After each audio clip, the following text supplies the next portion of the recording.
Assalamualaikum warahmatullahi wabarakatuh.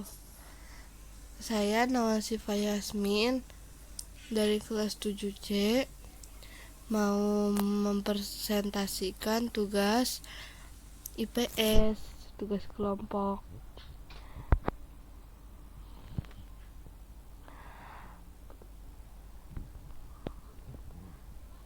Saya dapat bagian yaitu zaman besi dan logam. Penjelasannya adalah pembagian zaman prakarsa berdasarkan sudut pandang arkeologi dapat dibagi menjadi zaman batu dan zaman logam. Tahukah kamu bagaimana kebudayaan zaman praksara zaman logam? Mengutip ke Kemdikbud RI, pada zaman logam orang sudah membuat alat-alat dari logam selain alat-alat dari batu. Orang sudah mengenal teknik melebur logam dan mencetaknya menjadi peralatan.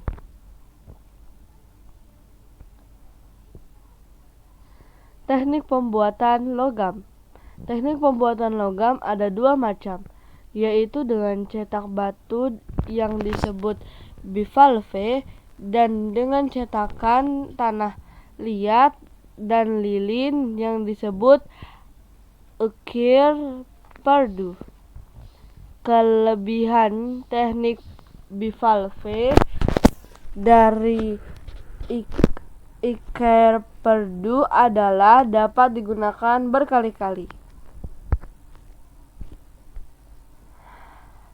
Contoh atau gambaran teknik bivalve seperti ini. Dan ini teknik gambar ukir perdu.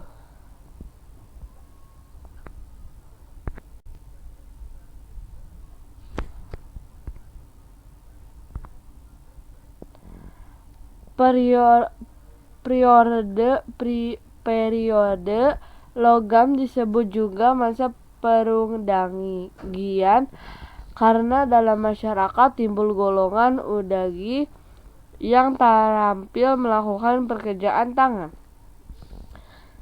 Zaman logam dapat dibagi menjadi dua, yaitu zaman perunggu dan zaman besi. Wassalamualaikum warahmatullahi wabarakatuh. Mohon maaf jika ada salah-salah kata. Terima kasih. Assalamualaikum warahmatullahi wabarakatuh. Saya Faitata Rifali. Saya akan menjelaskan klasifikasi praaksara berdasarkan geologi. Zaman Arkaekum.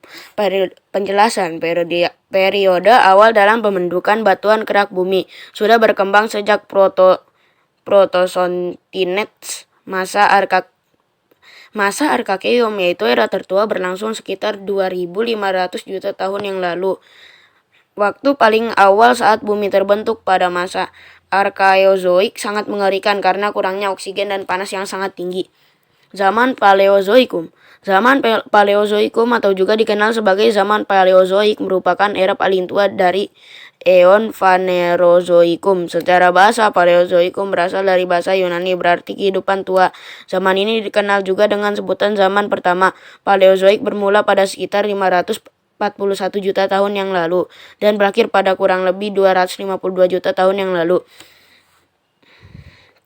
Pada zaman Paleozoikum, keadaan di permukaan bumi masih belum stabil, terjadi perubahan geologi dan iklim yang sangat cepat karena adanya tenaga eksogen serta tenaga endogen yang mempengaruhi permukaan bumi. Evolusi makhluk hidup yang terjadi juga sangat dramatis, mulai dari tidak ada kehidupan hingga muncul kehidupan di muka bumi. Kehidupan pertama yang muncul di zaman Paleozoik adalah kehidupan makhluk-makhluk bersel satu serta makhluk tak bertulang belakang di lautan. Zaman Neozoikum berasal dari bahasa Yunani, yaitu kata kainos yang artinya baru dan zoe artinya kehidupan, sehingga zaman bumi atau kehidupan baru zaman Neozoikum memiliki nama lain nama lain Kenozoikum atau Cenozoikum. Zaman ini berlangsung sejak berakhirnya zaman Mesozoikum yang ditandai dengan kepunahan massal dinosaurus dalam akhir periode batu kapur, tepatnya sekitar 65 juta tahun lalu. Terdapat dua pembagian zaman Neozoikum, Tersier dan Kuarter. Zaman Neozoikum, Tersier dan Kuarter. Zaman Neozoikum Tersier.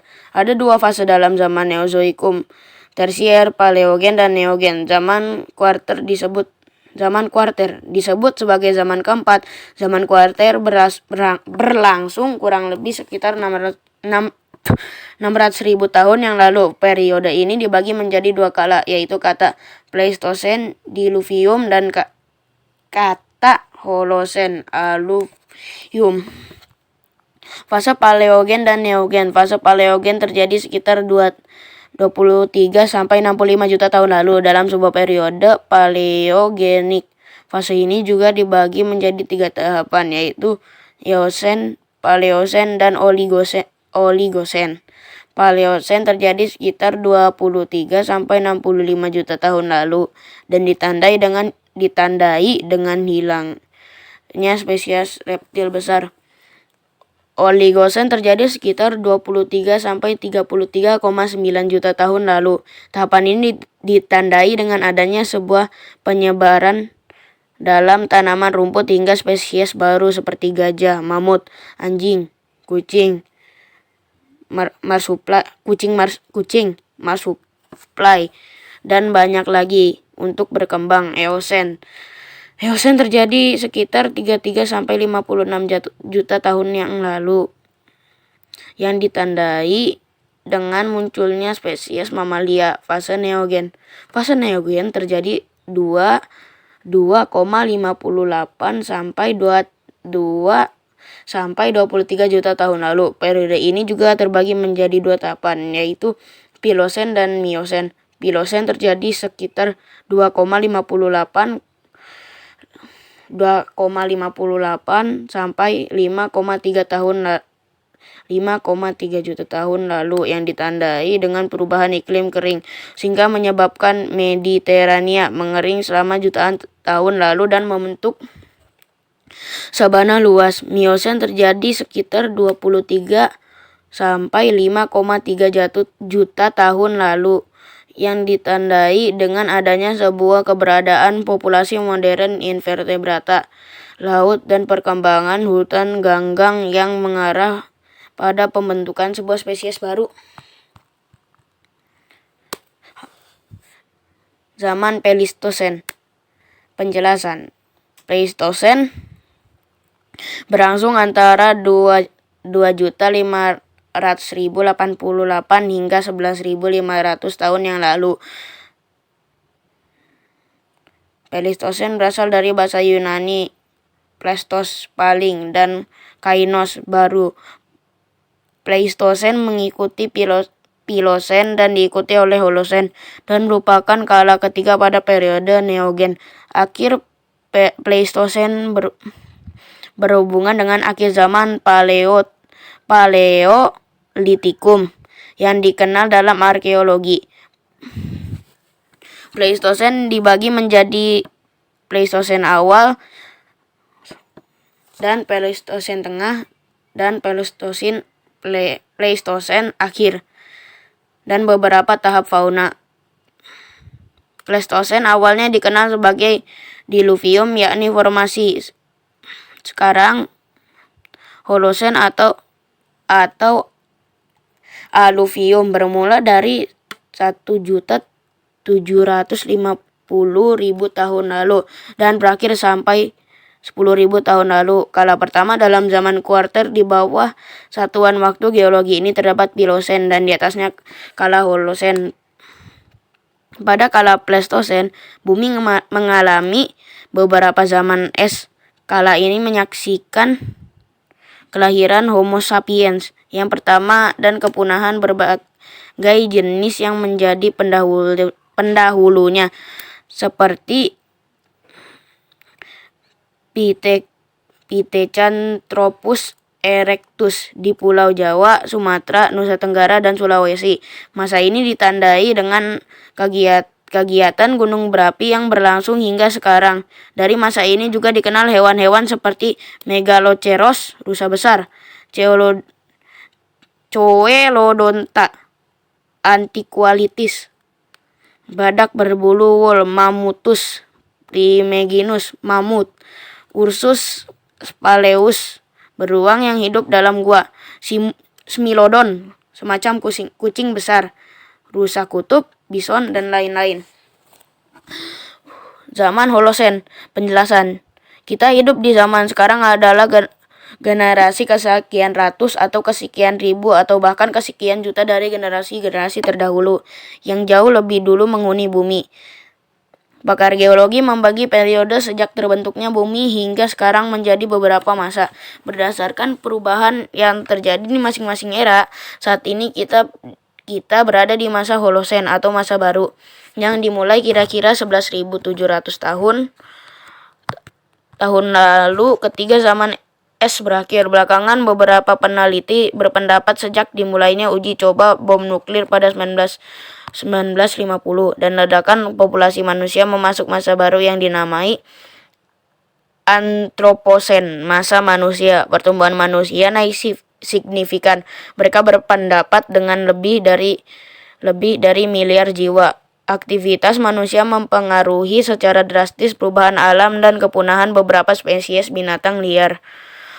Kepunahan makhluk hidup bukan hal yang baru di bumi. Kejadian ini memang terjadi secara alami sejak pertama kali kemunculan makhluk hidup hingga sekarang.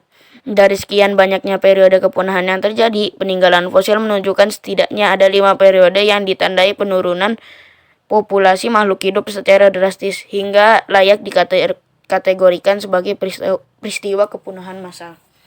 Cukup sekian dari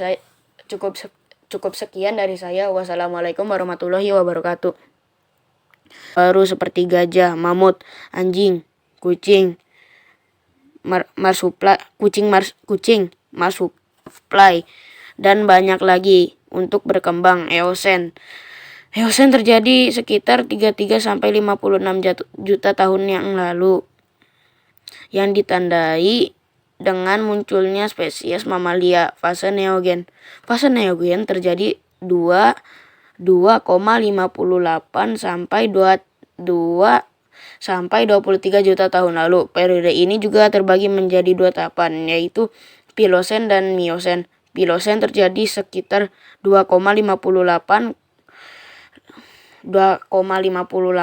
sampai 5,3 juta tahun lalu, yang ditandai dengan perubahan iklim kering sehingga menyebabkan Mediterania mengering selama jutaan tahun lalu dan membentuk sabana luas. Miosen terjadi sekitar 23 sampai 5,3 juta tahun lalu, yang ditandai dengan adanya sebuah keberadaan populasi modern invertebrata laut dan perkembangan hutan ganggang yang mengarah pada pembentukan sebuah spesies baru.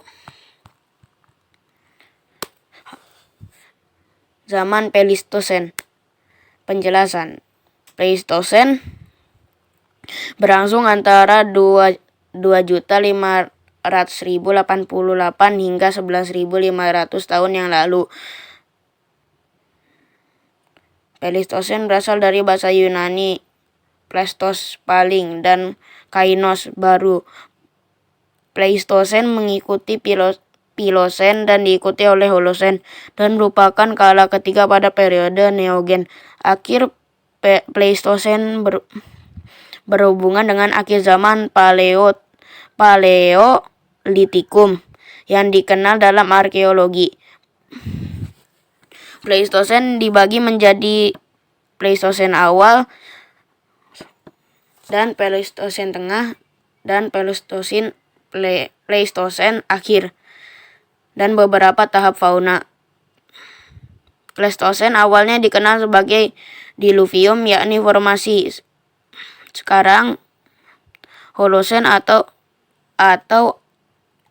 aluvium, bermula dari 1.750.000 tahun lalu dan berakhir sampai 10.000 tahun lalu. Kala pertama dalam zaman kuarter di bawah satuan waktu geologi ini terdapat Pilosen dan di atasnya kala Holosen. Pada kala Pleistosen, bumi mengalami beberapa zaman es. Kala ini menyaksikan kelahiran Homo sapiens yang pertama dan kepunahan berbagai jenis yang menjadi pendahulunya seperti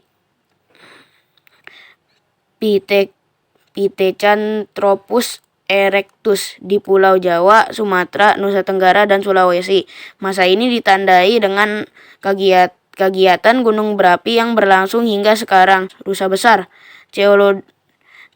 Coelodonta antiqualitis, badak berbulu wol, Mammuthus primeginus, mamut, Ursus spaleus, beruang yang hidup dalam gua, Smilodon, semacam kucing besar, rusa kutub, bison, dan lain-lain. Zaman Holosen, penjelasan. Kita hidup di zaman sekarang adalah generasi kesekian ratus atau kesekian ribu atau bahkan kesekian juta dari generasi-generasi terdahulu yang jauh lebih dulu menghuni bumi. Pakar geologi membagi periode sejak terbentuknya bumi hingga sekarang menjadi beberapa masa. Berdasarkan perubahan yang terjadi di masing-masing era, saat ini kita berada di masa Holosen atau masa baru yang dimulai kira-kira 11.700 tahun lalu ketika zaman es berakhir. Belakangan beberapa peneliti berpendapat sejak dimulainya uji coba bom nuklir pada 1950 dan ledakan populasi manusia memasuk masa baru yang dinamai Anthropocene, masa manusia. Pertumbuhan manusia naik signifikan. Mereka berpendapat dengan lebih dari miliar jiwa. Aktivitas manusia mempengaruhi secara drastis perubahan alam dan kepunahan beberapa spesies binatang liar. Kepunahan makhluk hidup bukan hal yang baru di bumi. Kejadian ini memang terjadi secara alami sejak pertama kali kemunculan makhluk hidup hingga sekarang. Dari sekian banyaknya periode kepunahan yang terjadi, peninggalan fosil menunjukkan setidaknya ada 5 periode yang ditandai penurunan populasi makhluk hidup secara drastis hingga layak dikategorikan sebagai peristiwa kepunahan massal. Cukup sekian dari saya. Wassalamualaikum warahmatullahi wabarakatuh.